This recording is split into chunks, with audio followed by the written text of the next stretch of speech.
Hi, HRN listeners. We're celebrating our 15th anniversary, and we have a really fun campaign and an ask for you. This 15th anniversary tour is aiming to bring you closer to unique food and music experiences in some of the most exciting cities in America. All the while, we're raising funds to support our work empowering the next generation of food systems storytellers through our fellowship programs. Here's how it works. Donate to HRN and be entered into a raffle in the city of your choice to win a dinner for two at a noteworthy restaurant and tickets for two to a concert at a prominent local venue. We have incredible partners in New York, Los Angeles, Philadelphia, Nashville, Las Vegas, Charleston, Asheville, and Ardmore, Pennsylvania, who have donated a meal for two and two tickets to a concert of the winner's choice. And all donations help fund our fellowship programs, where we're helping to build essential workforce readiness skills and food system storytelling skills. Check out heritageradionetwork.org/15 to donate and enter to win today. That's heritageradionetwork.org/15.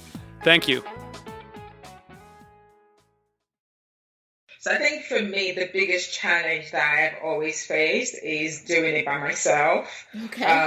I mean, right from the beginning when I started, even though, I've had family and friends who have helped me along, it's my business. So I've done everything in terms of having to wake up at 5 o'clock in the morning to go do the night market runs, to buy the meat, and then come home and start prepping and cooking the food, and then go get a van to drive myself and the equipment and the cooked food to wherever venue I'm doing the event, and then put up the gazebo, set up the store.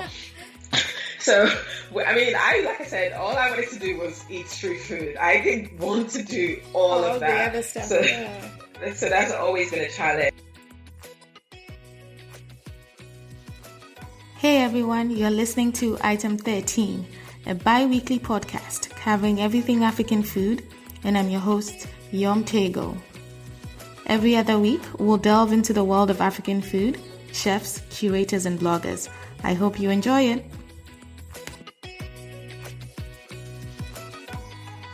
This week, I speak to Tokunbo Koiki, the founder of Tokunbo's Kitchen, an award-winning food brand bringing a taste of Nigeria to the world. A passionate believer in the power of food to bring people together, she's the leading voice for West African cuisine, with regular press features including on BBC and Virgin. Tokunbo has also curated events on food, entrepreneurship, and diversity with Google and Facebook. Here's our conversation.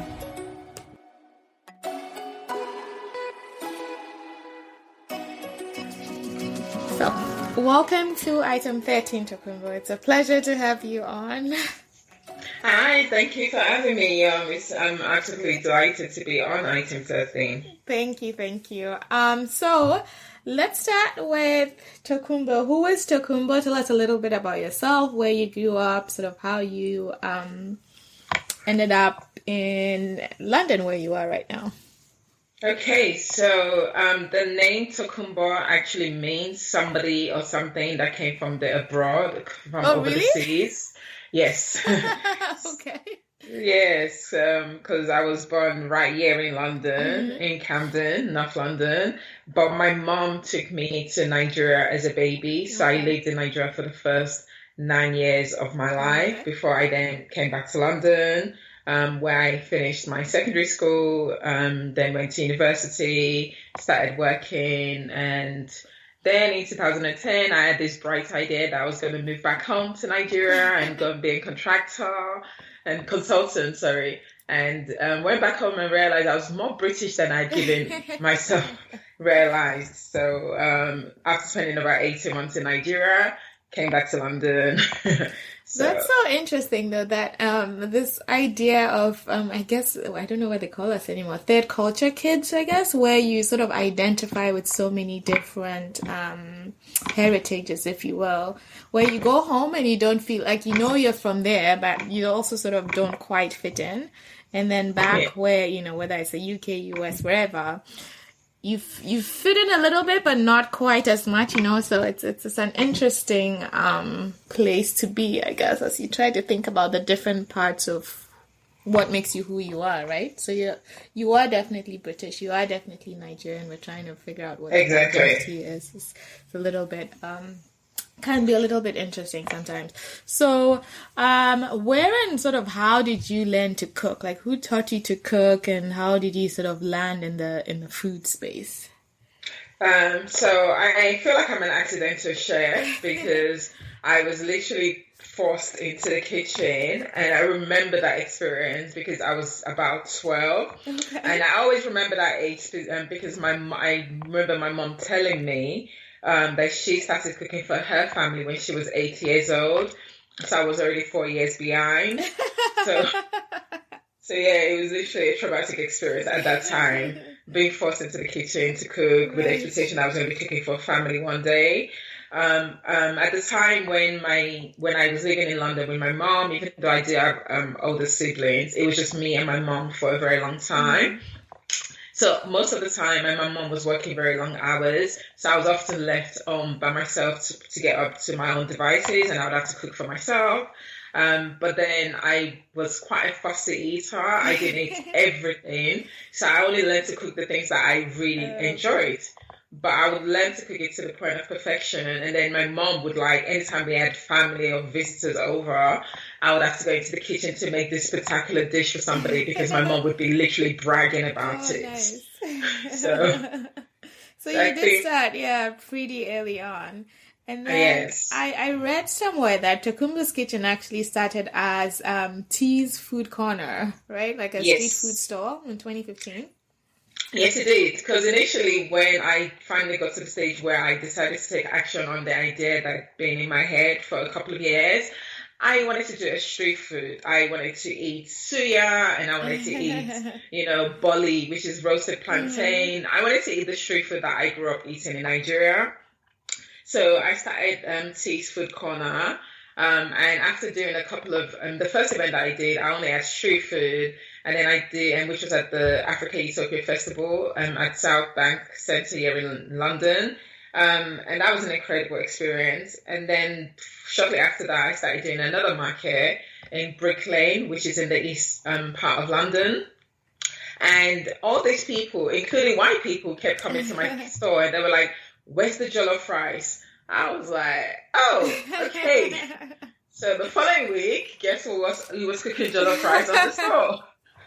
Because I figured just because Tokunbo wanted to do street food, if the customer is asking for give the people jollof rice, yeah, so I had to go along with that. And then in April 2016, so at the beginning of 2016, I started finding out about supper clubs and pop-ups, and I attended quite a few, and I really loved the idea of it because I am a people's person and I love talking about my food, the culture, and everything. So I decided I was going to start my own pop-up supper club.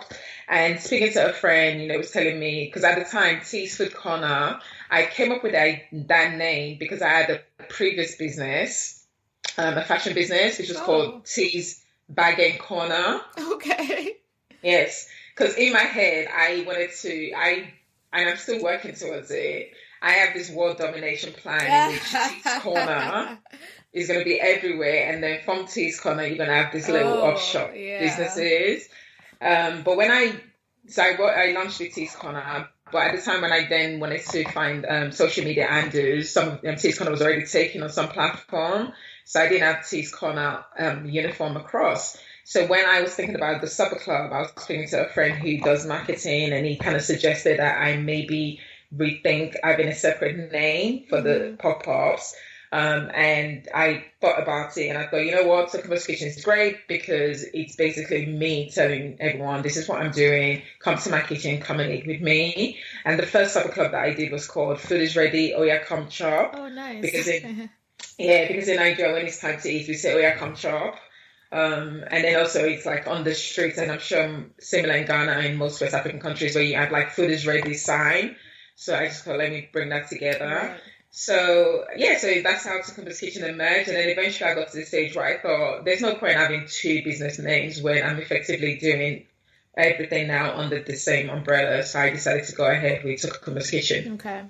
And then you've sort of talked about it a little bit, but for those who are hearing about Tokunbo's Kitchen for the first time, sort of if you had to describe it, what would you describe the business and how would you describe the business and the services that you offer? So you've talked about pop-up, obviously, but what else does Tokunbo's Kitchen do, like in the spectrum of food?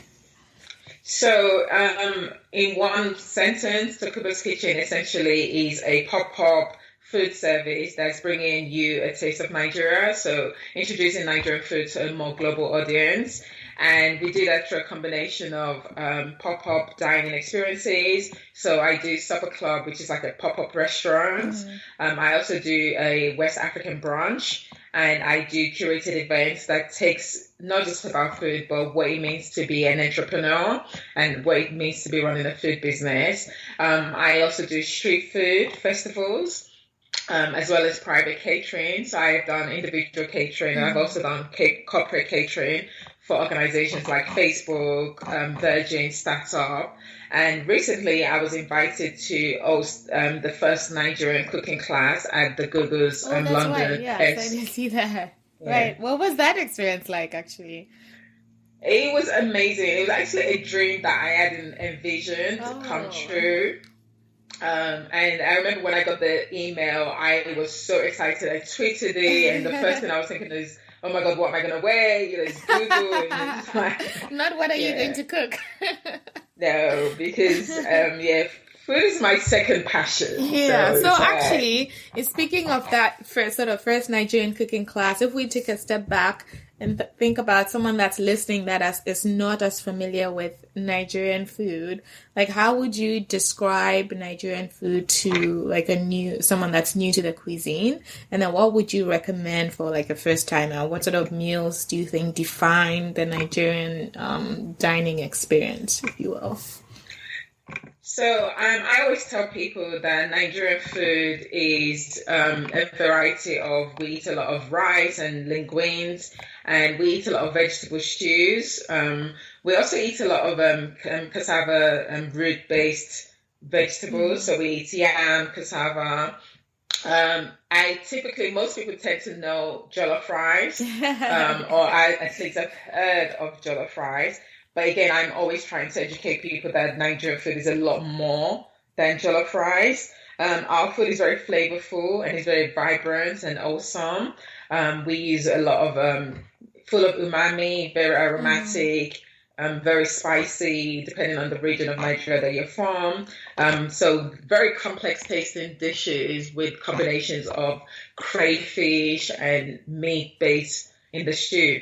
But interesting enough, one thing I did also learn for myself when I started the kitchen is that actually the base of most Nigerian food is actually vegan, which is made which has made it very easy to be able to appeal to a wide range of audience, right? And cater to a lot of culinary. So actually, I was going to ask you about that in terms of, as you talked about going to do that cooking class at Google. How do you sort of try to incorporate food? I wouldn't say food trends, but let's say food trends and also food sensitivities into your cooking. So whether it's vegan, whether it's gluten-free, whether it's even fusion, how do you try to incorporate that into Nigerian food while at the same time sort of maintaining sort of the authenticity of the food, right? Yeah. After having done so many different types of events over the last 3 years and having fed audiences from so many different parts of the world, there are a few dishes that I very, very popular in whatever events that I do. And I also wanted to do dishes that people could easily find ingredients. So I didn't want to do a stew that only Nigerians will be able to find the ingredients for this. So things like jollof rice. Again, when people ask, oh, what is jollof rice? I always break it down as it's basically a rice that's steamed, cooked in a tomato, onion, pepper-based stew. And straight away, those are ingredients that are easily recognizable to everyone. So they're like, oh, I can pick up those recipes and I can pick up those ingredients in my local supermarket. So when I was thinking about the recipes for Flay and Gugu, that's exactly what I did. So I did a vegetable stew that used spinach and kale. And again, red peppers and onions, so ingredients that I could find. I did akara, which is a bean fritter that we have in Nigeria. It's a very popular street food. And again, it's a very popular dish on all my menus. And again, using black eyed peas, where you can easily get that in the stores. And then I did suya chicken wings. Obviously, the ingredient suya is not as common, but there are, for people who were interested, I was able to give them that and tell them places where they can pick up yaji, the suya spice, to be able to create that thing. But it was amazing because I'd actually, so for that class, all I did was to actually turn up on the day and did a little demonstration, because I sent them, the team and Gugu Kitchen, my recipes, and they pretty much prepped everything before I came. Yeah, but at the end, everybody was asking for the recipe, so that was really, really, positive for me. And according to the chef that's based in Google, that was their most attended class since they've been running this thing in the last 3-4 years. So yeah, it was just very exciting. And then what sorts of questions were you getting about like Nigerian food then? Because when you talk about one trying to pick foods that are more accessible to that audience, I also wonder if with that platform, is there an opportunity then to introduce them to sort of more, I don't want to say more authentic, but stuff that they wouldn't otherwise find, right? Where jollof, for example, is widely known, for example, and maybe even akara to an extent. So how do you sort of balance that responsibility, I guess, with your platform to share and make sure it's accessible to a certain audience, but at the same time using that platform to introduce them to sort of new and lesser known Nigerian foods, if you will? Yeah, I mean, definitely in terms of, even just with Gugu, whenever I'm doing an event, or I'm always very conscious about the menu that I'm creating and wanting to make sure that I do authentic Nigerian food, even if I might tone down the spice levels so that it's more accessible to everyone. The flavors are still very keen for me to achieve. So one of my very popular dish is a stew called ayamashe, which is from the south east part of Nigeria, from the Yoruba tribe, and it's a very spicy stew. It's basically green peppers, onions, cooked in palm oil, with iru, which is also known as dawa, locust beans. And in Nigeria, typically it's cooked with assorted cuts of meat. But obviously for me, knowing the average British palate would not be able to eat a stew with so many cowed fruits and intestines. So I decided to start doing this stew, keeping the flavors, but doing it with just a cut of beef, which I triple cook. And again, it's something that people enjoy. So with the Gugu, because this was my first time going in, I just wanted to do something that was, okay, you know what, we're going to do it nice and easy, even though it's easy. But I wanted to do something that I want you to go home and recreate this as well. And then for the next one, and I'm already been talking to them about going back in the new year, I can now start introducing a lot more complex and even more authentic Nigerian dishes. Maybe even get to the point where I would do powdered yam in Google, because I've done powdered yam in my supper clubs before, and it's been well enjoyed. And things like egusi, I would love to do that in Google. So I mean, I'm very proud that in the last 3 years, I can say at least I know I've had people from all over the world introduced to things like powdered yam, which they would not have had anywhere else. So yeah, it's been amazing, really. Yeah, and then I mean, when I think about sort of the menus that you put together, just from your pop-ups, the branches that you do, they seem to be sort of quintessentially Nigerian, right? Things that will probably take people back to their childhood memories of growing up, and whether it's having boli or eforiro and all of that good stuff. I'm wondering then sort of what are your thoughts on the African fusion food movement, if you want to call it that, where, people are trying to, and it's one way, right, of making our food accessible to a different audience, where they're taking European techniques, French in particular, I've seen, even Japanese, I suppose, and sort of playing around with our flavors to sort of make it different and interesting to a different audience. And Yeah, I mean, for me, one thing I always say is a non-Nigerian and non-African does not know what jollof rice is. right. So you don't need to change it to make it interesting for them. The fact that it's something that is different to what they're used to already makes that dish Yeah. interesting. I am very specific that I do Nigerian food, and even within that, I'm very specific that I do Nigerian food that's unique to the tribe in Nigeria that I come from. Nigeria is a very big country with over 250 Yeah. tribes. And if somebody else from a different region of Nigeria was to start their own Tokunbo's kitchen and start cooking food that they grew up eating, it might not be the same dishes that I come up with, even though we're using the same ingredients or similar ingredients. And I think also as Africans, I think we sometimes we don't know enough about the complexities in the food that our ancestors have developed. Right. I always give the example of moi moi, which is a steamed bean pudding. Not pudding, it's like a steamed bean cake. Again, it's the cousin to akara in terms of you get the beans and you peel it, you blend it up, and then you blend it with some onions and some peppers. Then it's traditionally steamed cooked in a banana leaf. Now, when I think about the strategy that is taken for somebody back in, whenever how long Akara's Momo has been around for, without the use of, modern technology that we have, things like blender, Right. to get to the point where they develop this complex dish, I'm like, that's amazing. And it's an amazing dish in its own right.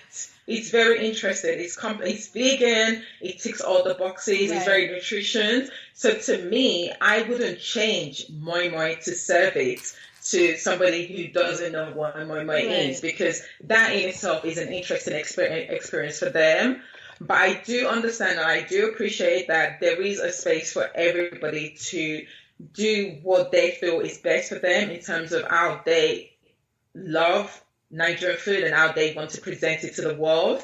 But I don't agree that we need to change the food to make it more interesting, because as far as I'm concerned, pounded yam with egusi and eforiro is already an interesting dish the way it is. Right. And I mean, it's interesting that you even mentioned the diversity of food, even within Nigeria alone, right? We can talk about the rest of the continent too, but it almost seems like Nigerian food is sort of boiled down to like jollof rice, plantain, like it's almost 5 or 6 different things. But when you break it down by region, by, ethnic group, you'll find that there's actually even more variety. And I can say that from a Ghanaian perspective, at least, that you'll find that as you sort of dig deeper into a particular region, even into a particular area within a region, the diversity of the way people make food, keep food, store food, preserve food is just so wide and so vast, and there's so much that we probably can learn and develop and share with the world. That's just not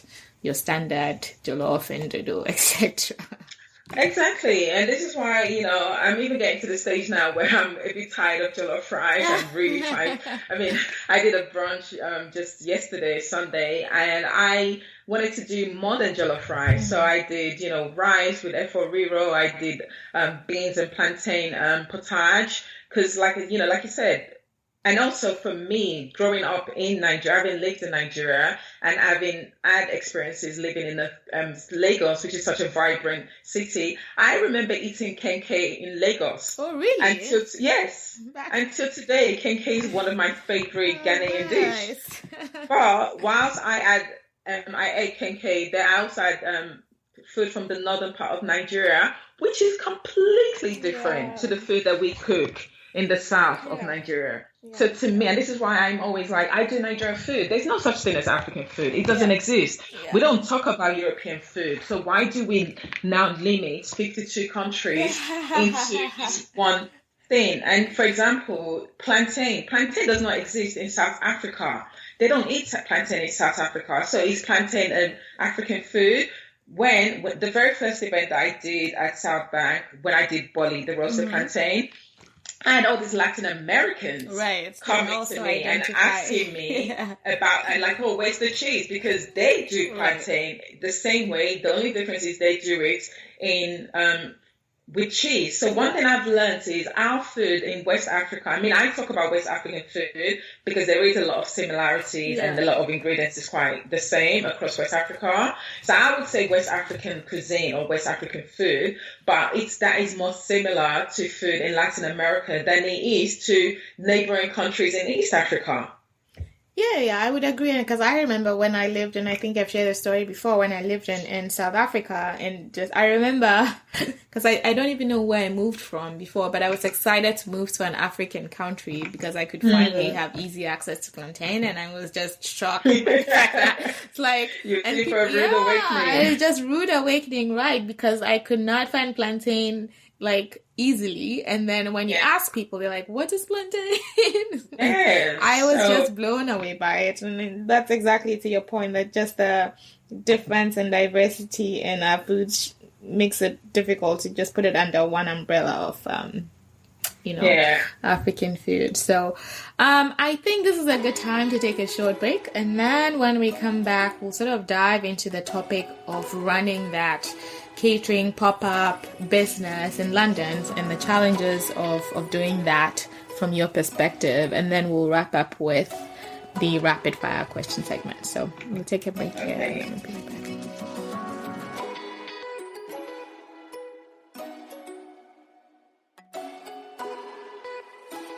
We're now sort of going to delve into you as a food businesswoman, I guess, in London, as a Nigerian businesswoman in London, and talk about some of the challenges that you face, and sort of on the other side too, what sort of works well in your experience. What are the advantages that you have as an immigrant food business person in London? So sort of let's start with the challenges that you faced as a catering business, everything from maybe finding clients to pricing to actually even getting financing for your business. I don't know if sort of that was a challenge for you as well, but we can talk about those. Yes. So I think for me, the biggest challenge that I've always faced is doing it by myself. Okay. I mean, right from the beginning when I started, even though, I've had family and friends who have helped me along, it's my business. So I've done everything in terms of having to wake up at 5 o'clock in the morning to go do the night market runs, to buy the meat, and then come home and start prepping and cooking the food, and then go get a van to drive myself and the equipment and the cooked food to wherever venue I'm doing an event, and then put up the gazebo, set up the store. So, I mean, like I said, all I wanted to do was eat street food. I didn't want to do all of that. The other stuff, so that's always been a challenge. The other challenge has been cash flow. I remember early on in the business when I started, I used to go to a lot of other events and listen to other entrepreneurs speak about their journey. And one thing I remember hearing, which kind of made me feel, okay, it's not just me, was somebody saying, he didn't pay himself for 18 months in his business. Wow. And that was pretty much my reality. Even to the point where when I would do an event, even when I was making profits, I would pay my staff before I could even pay myself. And even when I did pay myself, it would be a very basic salary. I literally started paying myself about a year ago, and the business has been running for over 3 years now. Wow. So everything else was just claiming as an expense in the business. Right. But getting to the point where I was like, no, Tokunbo's going to get paid first. So literally was a year ago. So that's been a challenge. And then again, in terms of pricing, more and more in the last couple of months, just a couple of things that's happened and speaking to other people, I realized that I've been underrating myself and the services that I provide. Because again, I go to other people's events and I see what they deliver, and I know that I do a lot more. Right. Because I have extremely ridiculously high standards, which comes across in what I deliver. So when people come to my events, the experience that they have is more than food. You're not just coming to my table to have food. So the brunch that I did yesterday, which was advertised to be 3 hours from 2 o'clock to 5, my guests didn't leave until 8. Oh my goodness. And at the end of the evening, everybody was exchanging business cards. Nice. I've done events where, months later, I'm seeing 2 people now collaborating and doing their own supper club based on having met at my events. Oh, nice. So for me, I'm not just providing food. It's more about making connections, making meaningful connections. So for me, I'm like, definitely, I'm always rethinking my pricing. And also I've gotten to the stage now in my business where I realize that you actually have to pay me as well as pay for my service. Right. And I think I've had this discussion a lot also with like African food businesses in particular. And I remember in London when I was there last year, about our community's response to pricing of food, right? So remember this discussion we had where sometimes people will come to an event, whether it's a pop-up or, if it's just as a standalone restaurant, and they're like, well, this is just jollof and I can make this at home, blah, blah, blah. But I think people miss the point of the fact that, one, first of all, if you can make it at home, why are you here? Yeah. And two, there's a lot more that goes into putting together that experience than just the ingredients with the food, right? Yes, if you're at home, you can go and buy the rice or whatever and do it. But there's an extent, you're paying your staff, you're paying for the space, you're, investing in creating that ambience and that experience for them. And especially with our community, I found that it's really hard to sell it to them, especially when they think this is like food I can have at home.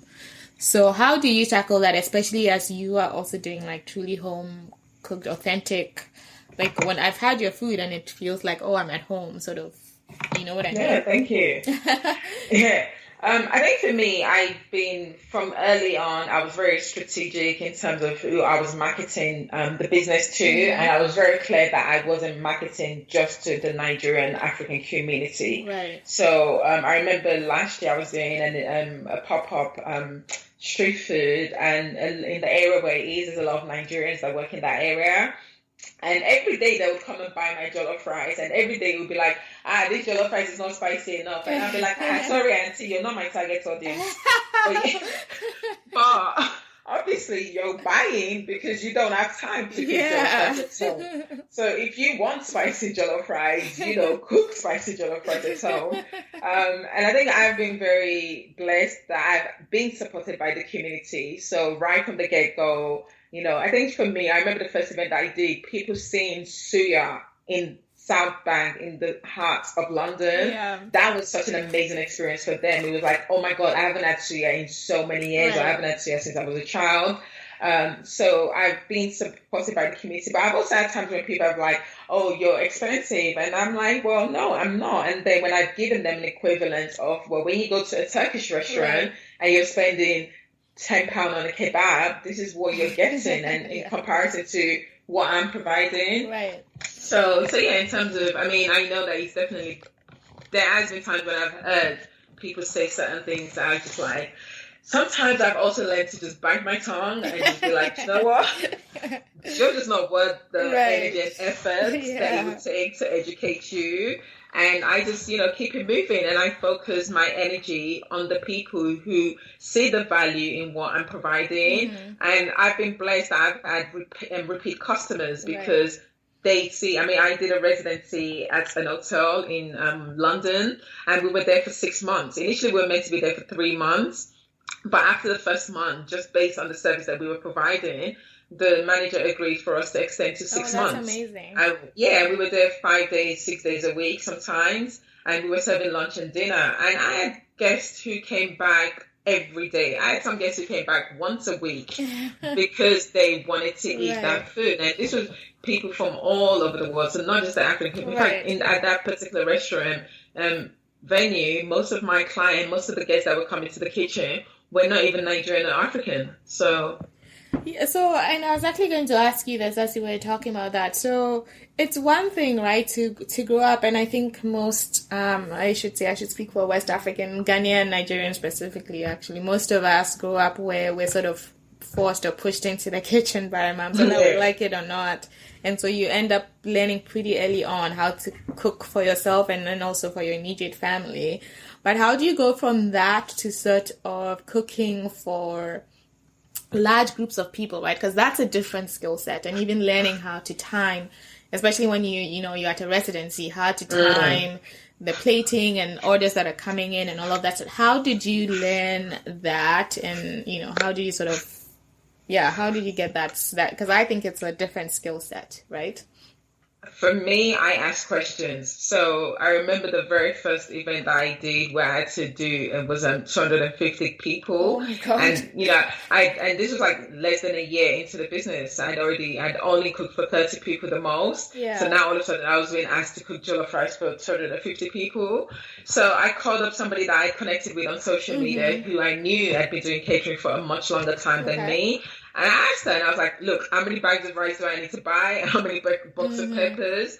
And then over time, I also started writing down the recipe. So I was okay. I know that if I make a box of four peppers and two onions, this would give me X amount of liters of jollof stew, and then I would then just scale it up depending on how many. And then I'll decide, okay, once I cook this rice, how many portions of rice was I able to get from this particular batch? That would then give me an idea, okay, this is what I need to make 20 portions Right. of rice. This is what I need to make 100 portions of rice.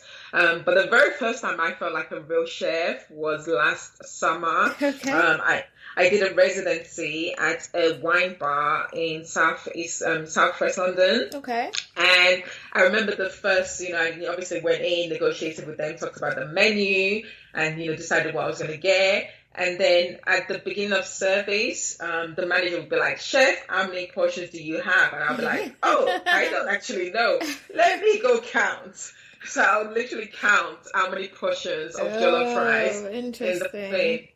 And then based on the numbers, I was then able to say, okay, well, the king prawns is very popular. So next, tomorrow I have to now buy Right. more prawns. So that, and then obviously I've worked putting the numbers down on the spreadsheet to kind of like figure out Right. the recipe. So that's basically how I learned. But I definitely learned from asking questions from people who have been doing it far longer than I have, Right. because I don't believe in reinventing the wheel. I Yes, believe that's true.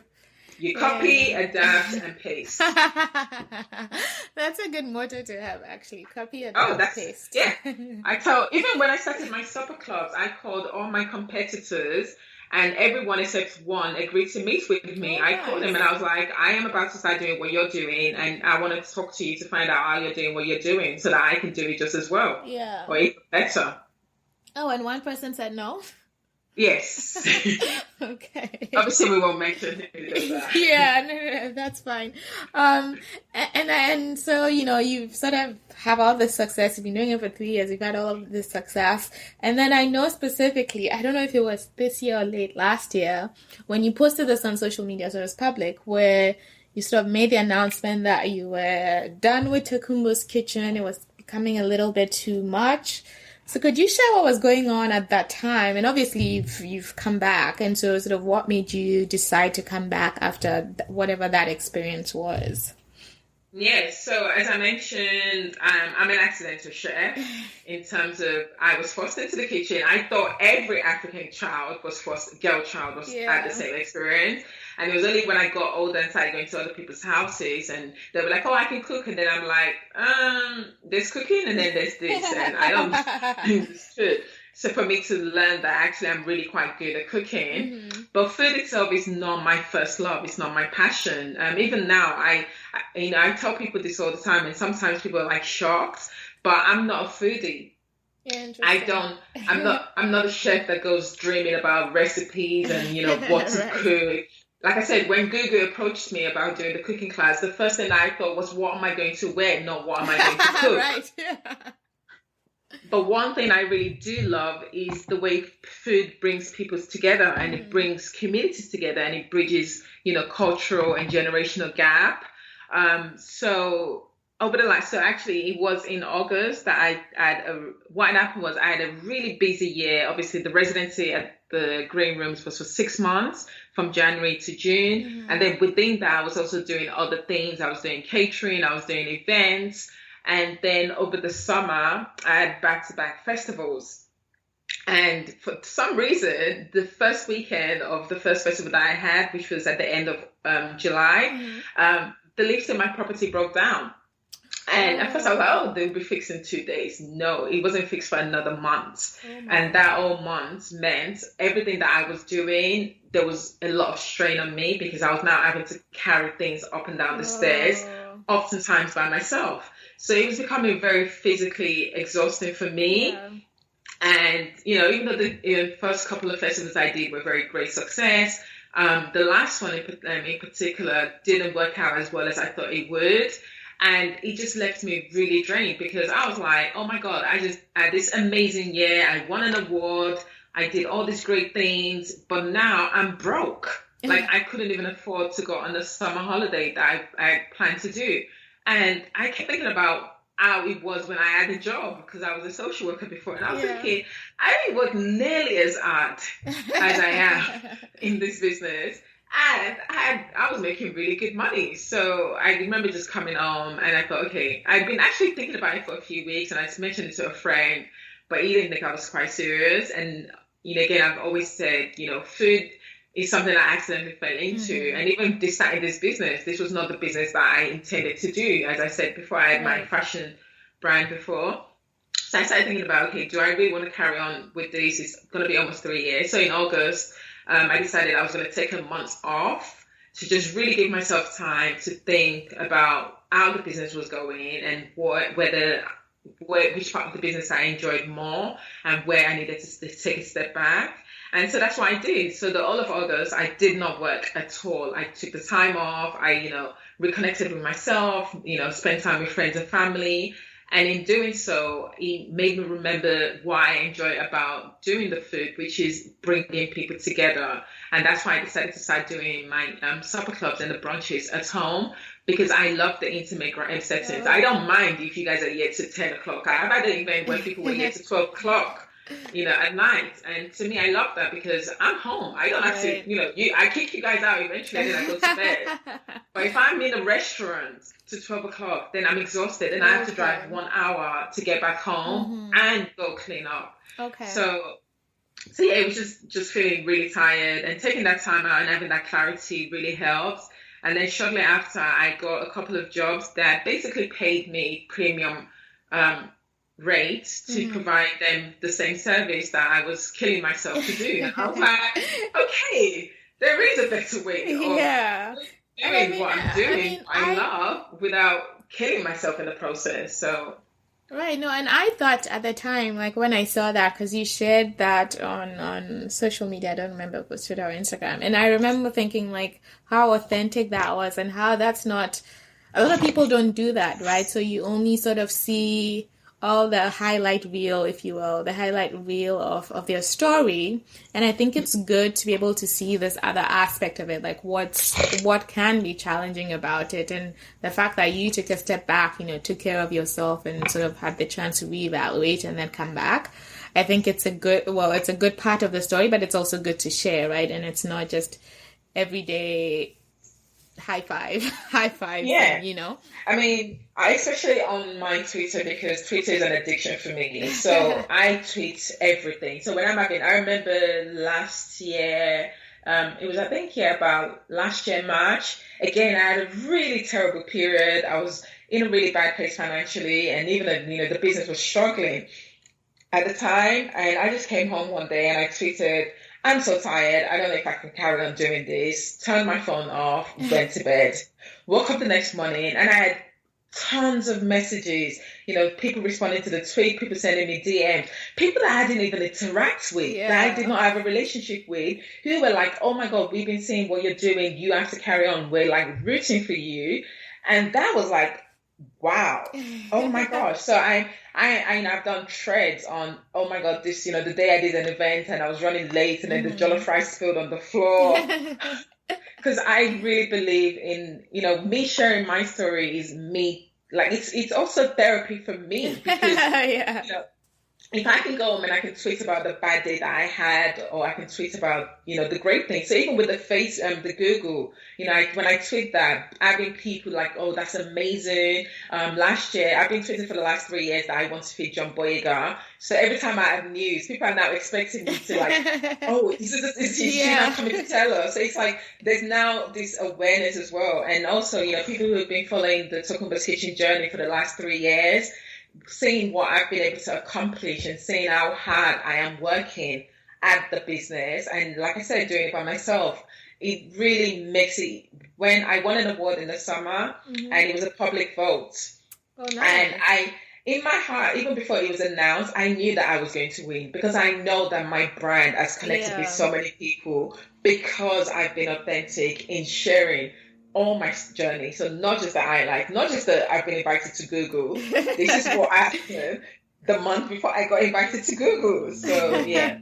No, I think that's great, and I think that honesty, that authenticity is sort of what more brands need, and I think that that's part of probably why like what you do resonates with a lot of people, because you share like everything, right? And so people can sort of relate to the struggle story and then also the successes, and then they want to support you. And so I think it's fantastic. And also, bottom line, like you have good food too, right? So all of this at the end of the day, yeah, I can say that because I've tried it, guys. She didn't pay me. You know what? One thing I've come to learn is, like I said, it was actually the green rooms this year that taught me that lesson. Because my standard is so high, even on the days that so for example, sometimes I'll cook a pot of jollof rice, and in my mind, I'm like, this is not the best jollof rice I can cook. But the person eating it with me will be like, oh my God, this jollof rice is amazing. And I'm sitting there criticizing myself. Yeah. Recently, I had a friend of mine. Her name is Yasmin. She has a food blog called Afro Foodie. Oh, yeah.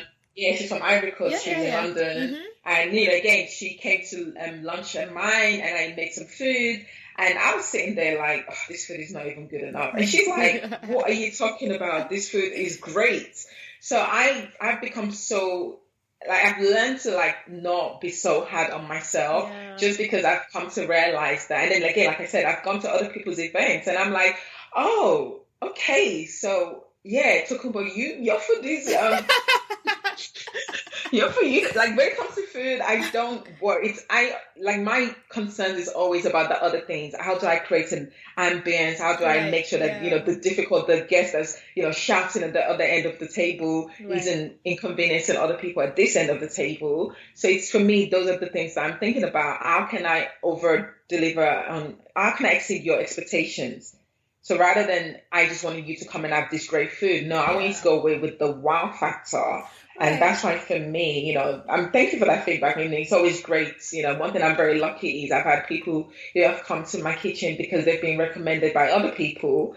And that to me just speaks volume about the fact that what I'm doing is being appreciated. And it makes it that much easier when you're having those bad days, because then it's like, well, if I'm not doing this, then there are people who won't have the opportunity to eat, authentic Nigerian food, because in this London, it's hard to find good, decent Nigerian food. Yeah, really I was just on another interview I just had actually earlier today. I was saying that, and we actually talked about you as one of, like in London specifically, as one of the good options for authentic Nigerian food, because we're trying to brainstorm and say, like what's good, authentic, like not fusion or anything, but something that you can have and be like, yes, this is like true Nigerian. Yeah.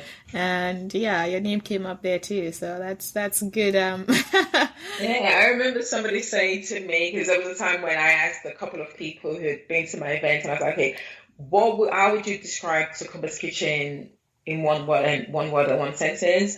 And something that really stuck with me was somebody said, eating at my table reminded him of when he used to be eating with his grandmother back in home. And that was like, wow, I am a grandmother's level. This is gold. I'm not even a mom's level. Yeah. And actually, there was a day I made some moi moi for my mom. And I screenshot it just in case, she sent me a message and she said, this is the best moi moi I have ever. Oh my goodness, wow. Right. And even I remember when I felt that my food was now at a great standard was when my mom basically stopped cooking. Oh wow. Because I used to live with my mom and she got to the point where she stopped cooking, and he was always, and even now, if I haven't seen her in 2 weeks, she'll be calling me, hey, Tokunbo, I haven't eaten an amashi in a while.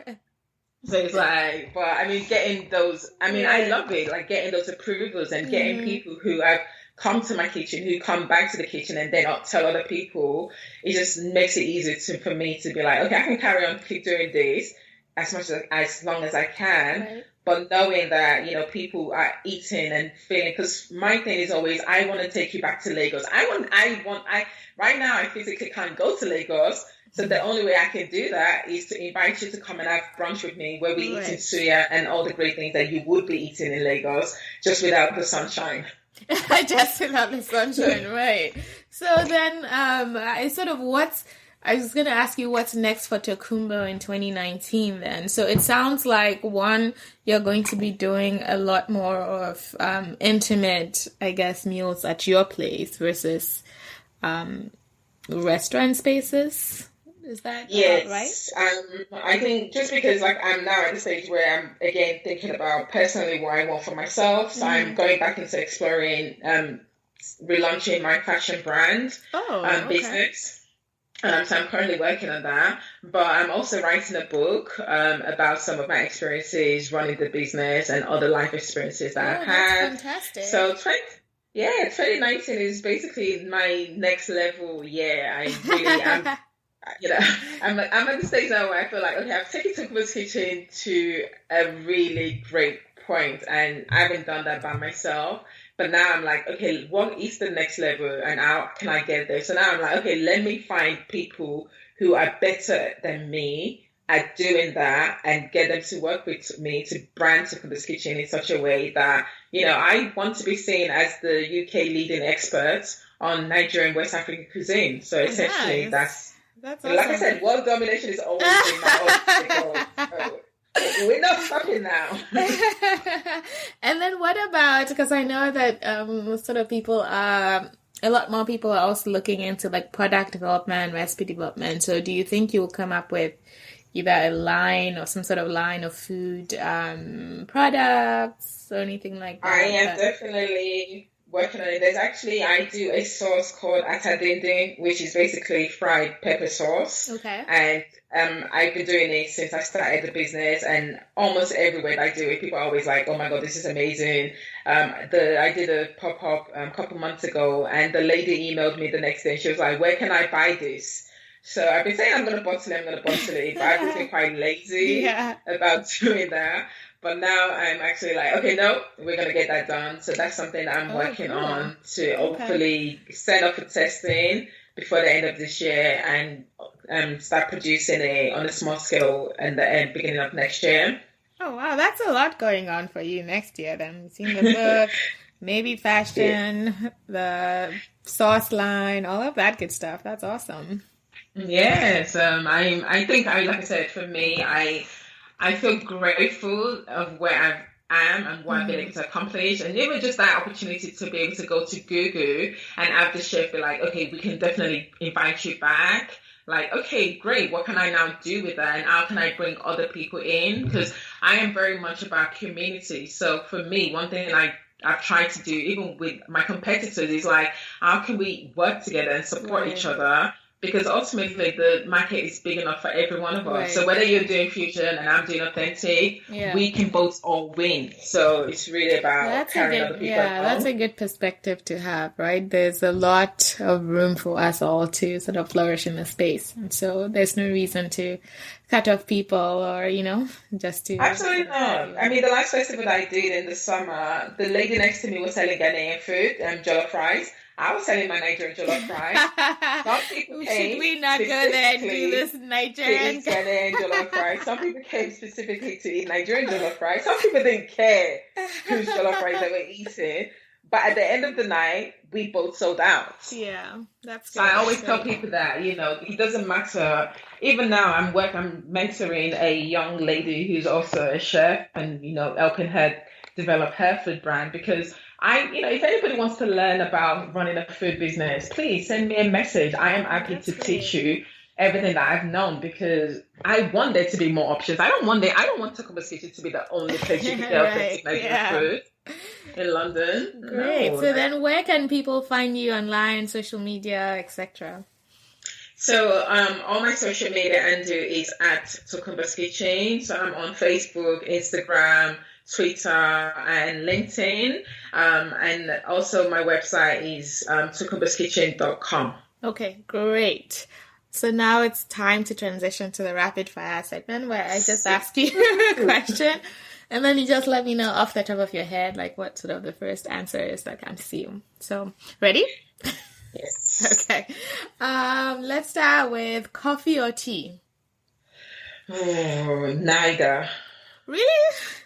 I'm the British person that doesn't I was like gonna tea. say, like, I at least expected that you would say tea because of, you're British. Yes, I'm that British person that doesn't like tea. I have never understood coffee. In fact, I can't stand the smell of coffee. Oh my gosh, that's like sacrilege.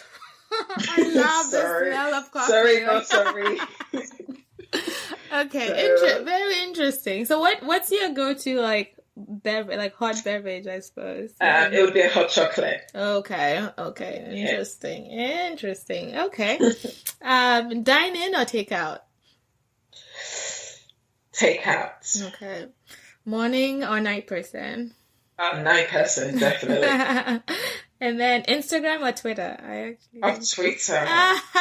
Why though? I find this interesting because I always think that food people would sort of lean more towards Instagram just because of the ability of Instagram to showcase what you do a little bit better than Twitter. But yeah, I mean, like I said, I love Twitter because you can actually build meaningful relationships on Twitter. Whereas I feel like Instagram is a bit superficial sometimes, and you're getting a very curated picture. Yes. So, like I said, I've gone to people's events where I've been at the event and I know that I'm waiting 2 hours for food, but on Instagram it looks like everybody's having a great time. But Twitter, I've made really great connections on Twitter. I've made friendships on Twitter, and I've had business come from Twitter because of the way I share my story. And I think as somebody who likes to talk, Twitter gives me that space. Right. Whereas on Instagram, now with Insta stories, but even then I'm like, do people really watch me like yamming on and on and on for the past like 10 seconds? But they do. So yeah, interesting. Oh, that's a fair point. No, that's fair. Let's see what's next. Sweet or salty? Sweet. Okay, so then I think that's actually related to the next question. Do you prefer starter or dessert? Desserts, definitely. Oh, really? But then again, with dessert, I'm very fussy. So sometimes I've gone out and I don't order dessert because I don't like any of the options. Interesting. What kinds of desserts do you like then? I like chocolates. Okay. I'm a very sweet tooth. So I do like chocolate. Anything with like ice cream, apple pie. But apple pie usually only in America because British people don't really do good apple pie. Okay. Interesting question. What would you say has been your biggest failure in the kitchen? Like, do you remember a time when you did something that you were just like, nah, this was just off? So actually this weekend. Okay. So, I had a box of plantain that was gone really, really soft, and my sister-in-law was like, "Oh, you should just put it in the freezer." Now, I myself don't like soft plantain, so even just touching it just makes me like, oh. But I did it. I cut it up, put it in the freezer, and then yesterday I wanted to make the beans potage. So I got out the beans, started cooking it. Then I added the plantain, and as it was cooking, I was thinking, yeah, I don't think this plantain is the right one for these beans. And even then, I wasn't sure if I should serve it, but I cooked a really big pot. And I was like, at the most, British people are very polite, so they just won't eat it. So that's what I did. So I kind of, because I do sharing platters, so I put it on the table, and some people ate it. So I was like, okay. That's funny. Right. But at the end of the night, I couldn't bring myself to eat it. I threw it away. I won't even lie. God forgive me, but I just. And then, when you're feeling lazy, what do you cook? I don't. Okay. Like, it's really bad because, like I said, because I'm not a foodie, sometimes I actually forget to eat. Yeah, that's so if I'm feeling lazy, I have zero motivation to cook. Yeah. Like, unless I have somebody to cook for, then I'll get up and cook. And if I do, my kind of go-to dish is fried yam chips. Oh, I love fried yam chips. Yeah, that's actually good. Oh, actually, you just made me Okay. I'm like, oh, I should get some yam. Okay. And then if you could live, maybe this would be the answer to this question too. If you could live on one dish for the rest of your life, what would that be? Oh, it would be a toss-up between fried yam chips and pounded yam. Oh, really? Yes. Interesting. So yam, essentially, would be. But this is the interesting thing. I love fried yam chips and I love pounded yam. Do not ever serve me boiled yam. Oh, really? Don't do it. Since I was a child, one thing I've realized is when it comes to food, I'm a texture person. Okay, yeah. So there's certain textures that I just don't like. So even puff puff or akara, like if it's too crispy, I can't eat it. Okay, interesting. Yeah. Interesting. So interesting. Yeah. And then the last question is, who is your dream African chef to cook with? Oh, so my dream chef, who I actually didn't get to cook with, is Chef Pierre Chum. Oh, nice. Yes, I did get to cook with him a couple of times last year because I was invited to be at the New York African Restaurant Week. Oh, that's right. Yeah, yes, I did a pop-up. I was one of the chefs working at the James Beard Foundation, and he also invited me to assist him at a private event that he was doing at the Trump Center. So that was really great. Oh, nice. Oh, cool. Yeah. He's someone I've always wanted to connect with. So hopefully, knock on wood, sometime soon. That's great. I haven't spoken to him in a while, but I'm happy to do an introduction for you. Sure, he's a really lovely guy. He's incredibly busy, but he's really, really lovely. And I know he's opening a new restaurant in New York this month. I heard. So I'll try to might just have to come to New York just for that. Yeah, definitely. Okay, it's been such a great time talking to you. Tokunbo. This has been great. It's been great to learn more about your journey and to sort of see what's going to be happening with you and with Tokunbo's Kitchen in 2019. We'll be paying attention, following you online, and hopefully also definitely we'll see what we can do, work together with 2019 yes, and also going forward. So this is great. Thank you. Thank you. Hey guys, thanks for listening to Item 13, an Essence 13 production. If you like the show, please subscribe, rate, and review us on iTunes. To keep up to date on news and events from Essence 13, please follow us on Instagram, Facebook, and Twitter. Essence and the number 13. Thank you.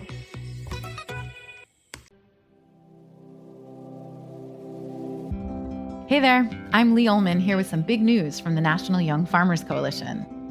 We're partnering with Heritage Radio Network on a special season of The Farm Report. It's all about what's happening with the Farm Bill and how it impacts farmers and eaters. I am growing diversified vegetables on land that's been in our family for 150 years. And so with the pandemic, gentrification, property values going up, we had to sell the land and we lost it. Join us as we uncover the untold stories behind this massive piece of legislation that shapes how we grow our food, what we eat, and so much more. The problems we have had, those are things that come from earlier Farm Bill and USDA policy, right? Like Earl Butts, get big or get out. It's my responsibility to know not only what I'm eating, but then how that all came to be. And realize wow, this piece of legislation, all this money, it's technically something that I support as a taxpayer. While Congress debates the next Farm Bill, this is not just an invitation to listen. It's a call to action. Be part of the conversation. Subscribe to the Farm Report on Heritage Radio Network, wherever you listen to podcasts.